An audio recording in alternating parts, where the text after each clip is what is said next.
सिद्धी स्वयंपाकघरात स्वयंपाक करत होती. रडत रडत ती आपल्या दीदी रिद्धीला म्हणाली, दीदी आपण इतकं काही सहन करत आहोत, चल ना आई बाबांना सगळं सांगून टाकू, ते नक्कीच आपल्याला साथ देतील. दीदी, आज आपण सगळं सहन करत आहोत, या म्हातारीचे टोमणे अपमान, पण उद्या जेव्हा आपली मुलं होतील आणि त्यांच्यासमोर हे सगळं घडलं तर आपल्या मुलांसमोर आपली काय इज्जत राहील दीदी. रिद्धी आपल्या लहान बहीण सिद्धीला समजावत म्हणाली, एक गोष्ट सांग, जर आपल्या चुकीवर आपली आई काही बोलली तर आपण कोणाकडे तक्रार करणार? ह्या पण तर आपल्या आईसारखेच आहे ना. आणि तू म्हणतेस की आपण आई बाबांना काही सांगू, पण सांगायचं तरी कसं? तुला माहित आहे ना, फक्त 1 वर्ष झालं आपला भाऊ आपल्याला सोडून गेला आणि त्यानंतर बाबांना हार्ट अटॅक आला. आता जर त्यांना अजून थोडंसं टेन्शन किंवा धक्का बसला तर त्यांच्या जीवावर बेतू शकते. आणि म्हणूनच आईबाबांनी आपल्या दोघींची लग्न एवढ्या घाईघाईने लावली. आता घरातली ही परिस्थिती असताना आपण त्यांना इथलं काही सांगू शकतो का? आपण फक्त एकच गोष्ट करू शकतो, देवाकडे प्रार्थना करायची की एक दिवस सगळं छान होईल. रिद्धी सिद्धीचा खांदा धरत तिला आपल्याकडे वळवत म्हणाली, दीदी एक गोष्ट सांग ना, तुझ्यासाठी नवरा शोधत होते तेव्हा मी फक्त 20 वर्षाचे होते, पण माझंही लग्न तुझ्यासोबत लावून टाकलं. तुझ्या सासूबाईंनी अट ठेवली की जर लहान मुलीला त्याच्या धाकट्या मुलासाठी सून म्हणून पाठवलं तरच मोठ्या मुलीला घेऊन जाऊ. दीदी सांग ना, माझ्यावर अन्याय झालाय की नाही? मी शिकत होते, नोकरी करत होते, माझी स्वप्न होती, पण ती सगळी स्वप्न तुटून गेली. सिद्धी गॅसच्या चुलीकडे बोट दाखवत म्हणाली, ही सगळी स्वप्न या गॅसच्या चुलीवर चढून गेली. दीदी सिद्धी आपले अश्रू पुसत म्हणाली, दीदी आपण एक गोष्ट तर करू शकतो ना, आपल्या मोठ्या दीदीला सगळं सांगू, त्या नक्कीच आपली बाजू घेतील. रिद्धी सिद्धीला पकडत म्हणाली, बघ, आपल्या 4 बहिणी, सगळ्यांना आपापले संसार आहेत, पण एकमेकींना त्रास देऊ शकत नाही. रिद्धी बाहेरच्या आवाजाकडे लक्ष देत म्हणाली, सिद्धी बघ, बाहेर कोण आवाज येतोय, कोणतरी काही बोलते. सिद्धी कान ऐकून ऐकत म्हणाली, दीदी बहुतेक आपली दुसरी सासू आली आहे. रिद्धी हसत म्हणाली, पागल, चल जा, बघ कोण आले. सिद्धी मूड खराब करत परत आली, दीदी तीच आहे आपली दुसरी सासू, म्हणजे आपली नणंद रजनी. बरं दीदी, तू चहा बनव, मी भजी आणि पापड तळते. दोन्ही बहिणींनी भजी पापड आणि चहा बनवून अंगणात नेले. त्या दोघींना आपल्या नणंद रजनी आणि त्यांच्या नवऱ्याने 3Gचे पाय धरले. रजनी त्यांच्या डोक्यावर हात ठेवत म्हणाली, अरे वा, आज पाय धरायचं आठवलं का?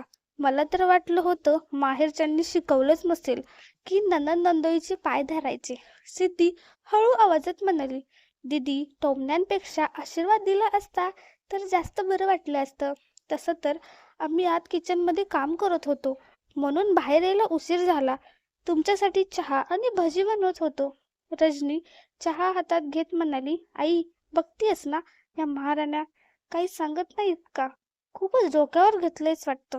हे बघ ना आई, किती उद्धट बोलतात. तू काही बोलू नाहीस का त्यांना? सिद्धी काहीतरी उत्तर द्यायला पुढे होत होती, तेवढ्यात रिद्धी तिला थांबवते. चला, आपापल्या रात्री जेवायची तयारी करायची आहे.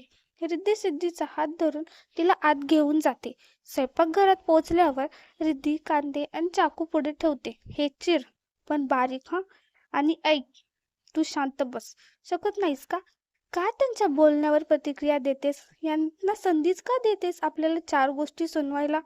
सिद्धी चाकू हातात घेत म्हणते, ताई तुला नेहमीच माझीच चूक दिसते, यांचं काही चुकत नाही का? हे सगळं ऐकून आपण गप्प बसलो तर आपली इज्जत शून्यावर जाईल. ही गोष्ट आता आपल्या घरापर्यंत पोहोचेल. आता ही भाजी तू चिर, मी झोपायला जाते. तू जाण आणि तुझी नणंद जाणे, पण आता मी गप्प बसणार नाही. सिद्धी निघून जाते. रिद्धी तिला थांबवण्याचा प्रयत्न करते, पण ती ऐकत नाही. थोड्याच वेळात सासू सरिता देवी स्वयंपाकघरात येतात. रिद्धीच्या डोक्यावर पदर ठेवत म्हणतात, माहिती आहे ना, घरी जावई आलेत, मग डोकं उघडं का ठेवलंय? आणि ती दुसरी शेठाणी कुठे आहे जी इतकी बोलते? रिद्धी कांदे चिरत म्हणाली, आई तिची तब्येत थोडी बरी नाहीये म्हणून ती आराम करते. तेवढ्यात रजनी बाहेरून स्वयंपाकघरात येते. आई काय बरे नाही, फक्त बहाणा आहे. तिला वाटतं की काही कामे नको म्हणून थेट आपल्या खोलीत निघून गेली. पाठीमागून सिद्धी येते आणि म्हणते, हो दीदी, जसं तुम्ही सासरी बहाणा करून इथे आलात तसंच काहीसं. सिद्धी या वाक्यावर रजनी आणि सरिता देवी संतापून उठतात. रजनी डोळे मोठे करत ओरडते, आई बघ ना, ही बघ मला टोमणे मारतीये. रिद्धी तू काही बोलत नाहीस का? हिची जीभ किती चालते. सिद्धी स्वयंपाकघरात परत येते आणि म्हणते, तुमचं मी ऐकत नाही. हे खरंय आणि ऐकणारही नाही. माझ्या संस्कारांवर जर कुणी बोट ठेवलं तर मी बोट वाकवेनच. मी रिद्धीसारखी नाहीये की गप्प बसून सगळं सहन करेन. जर दगड फेकलात तर उत्तर विटेने मिळेलच, समजलं? आता इथून बाहेर निघा, स्वयंपाक करा, कारण ना तुम्ही करता ना दुसऱ्याला करू देता. रजनी आपल्या आईला घेऊन रागात स्वयंपाकघरातून निघून जाते. मागून सिद्धी तिचं बोलणं ऐकते. रिद्धी सिद्धीला शांत करत म्हणते, तुला माहितीये ना, हे सगळं ऐकल्यावर रात्री आपल्यालाच वाटायला काय येईल. दिवसभर चैन नसतो आणि तू आता रात्रीही गोंधळ घालतेस. सिद्धी उत्तर देते, ताई, जर आपण आपल्या संस्कारावर चालत राहिलो तर हे लोक आपल्याला जिवंत गिळून टाकतील आणि ढेकरही घेणार नाहीत. रिद्धी थोडंसं हसते आणि म्हणते, माझी झाशीची राणी, फार झालं आता, चल काम करूया. तुझ्या शब्दांची तलवार थोडा वेळ गुंडाळून ठेव. रात्र झाली होती. सिद्धी आपल्या खोलीत बसलेली होती. खिडकी बाहेर पावसाचा आवाज येत होता. कानात फक्त आईचा तो आवाज घुमत होता, बाळा, आपली चूक नसली तरी काही वेळा शांत राहणं कधी कधी जास्त मोठं उत्तर असतं. तेवढ्यात दार धडम आवाजाने उघडलं.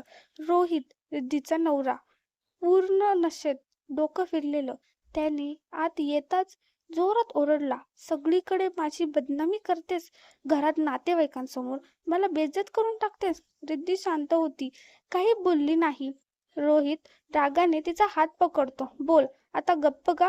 दिवसभर काय बोलत नव्हतीस, आता बोल. रिद्धी गयावया करत म्हणाली, मी काय केलं नाही, माझी चूक काय आहे? कृपया माझ्यावर हात उचलू नका. पण रोहित तिच्या गालावर जोरदार थप्पड मारतो. सिद्धी बाजूच्या खोलीत धावत येते. बस, हात लावलास ना अजून तर हड मोडून ठेवन तुझी. रोहित रागाने सिद्धीकडे पाहतो. ही कोण आणि मला शिकवते? माझ्या घरात माझ्या बायकोवर मी ओरडतो, त्याच्यात तुझं काय? सिद्धी त्याच्या समोर उभी राहून म्हणते, तिचा हात उचलण्याआधी मी तुझ्या डोक्यात सुतळी बॉम्ब टाकेन, समजलं का? सरिता देवी आणि रजनी धावत येतात. बस, आता पुरे झालं. रिद्धी तू बाहेर जा. रिद्धी रागाने ओरडते, मी बाहेर नाही जात. आधी तुमच्या बाळाला सांगा याला काय वाटतं ते. काय वाटतं तुम्हाला? बायको म्हणजे पायाखालच्या ठेवायची वस्तू आहे का? रोहित रिद्धीचा हात पकडतो. निघ इथून, नाहीतर रिद्धी त्याचा हात झटकते. हात लावलंस ना तर एक सेकंदात तुला असं पाडीन की समजणार नाहीस ही बायको आहे की बॉक्सर. तोवर आवाज इतका आला की आजूबाजूचे शेजारी जमायला लागले. तेवढ्यात पोलिसांची गाडी येते. सरिता देवी घाबरून म्हणतात, अगं तू पोलीस बोलवलेस? सिद्धी डोकं वर करते, म्हणते, हो बोलवले. जर यांची कृत्य ताजमहाल सारखी पवित्र असती तर भीती कसली? पोलीस ऑफिसर घरात येत म्हणतो, कोण आहे रोहित आणि कोण आहे रिद्धी? सिद्धी पुढे येऊन सांगते, ही माझी बहीण रिद्धी. हिच्यावर सतत मानसिक आणि शारीरिक हिंसा केली जाते. माझ्या समोरच हिला मारलं गेले. मी साक्षीदार आहे. रोहित घाबरत म्हणतो, अहो घरगुती भांडण आहे, एवढं काही नाही. पोलीस ऑफिसर बाई, आपण पोलीस स्टेशनमध्ये सर्व निवेदन द्यावं लागेल. कुणी जबरदस्ती केली, मारहाण केली तर गुन्हा दाखल होईल. सिद्धी कापऱ्या आवाज म्हणते, हो, मला केस करायची. सिद्धी तिच्या खांद्यावर हात ठेवत म्हणते, तू काही चूक केलं नाही. जे काही सहन केलंस त्याला आता उत्तर द्यायचं आहे. मी आहे तुझ्यासोबत. पोलीस स्टेशनमध्ये रिद्धी आणि सिद्धी दोघी बसलेल्या. इन्स्पेक्टर शिंदे म्हणतात, बाई, तुम्ही खात्रीने तक्रार द्यायची आहे का?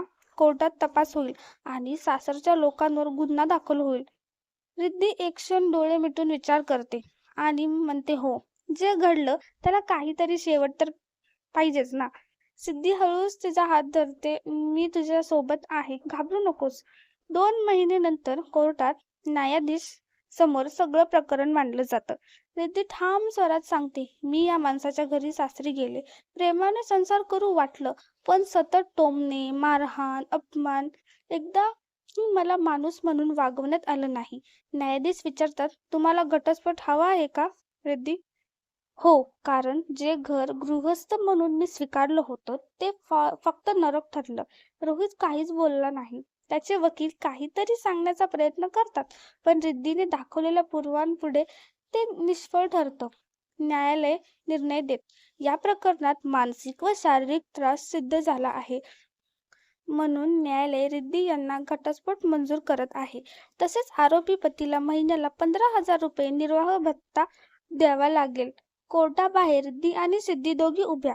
रिद्धी म्हणते, हे खरं आहे का सिद्धी? आपल्यासारख्या मध्यमवर्गीय बायकाही न्याय मिळवू शकतात का? सिद्धी हसून म्हणते, हो, आवाज उठवायचा असतो. बस तू आवाज दिलास आणि न्याय मिळाला. आता घरी परतल्यावर आई बाबा दोघींना मिठी मारतात. आई म्हणते, बाळा, तुला जे सहन करावं लागलं त्यासाठी मला क्षमा कर. रिद्धी, आई बाबांची तब्येत लक्षात घेऊन आम्ही काहीच सांगितलं नाही, पण तुमचं प्रेम आणि संस्कार आमच्या पाठीशी होते, म्हणूनच आम्ही लढू शकलो. रिद्धी आता एका NGO मध्ये काम करत आहे, जिथे इतर महिलांना मार्गदर्शन करते. सिद्धी तिच्या बाजूला उभी. दोघी बहिणी आता समाजासाठी प्रेरणा बनलेल्या. रिद्धी म्हणते, आपणच आपल्यासाठी आवाज उठवला पाहिजे, कारण जग हे ऐकतं, पण फक्त त्या आवाजाला जो ठाम असतो. जर तुम्हाला ही कथा आवडली असेल तर आमच्या चॅनलला सबस्क्राईब करायला विसरू नका. Thanks for watching.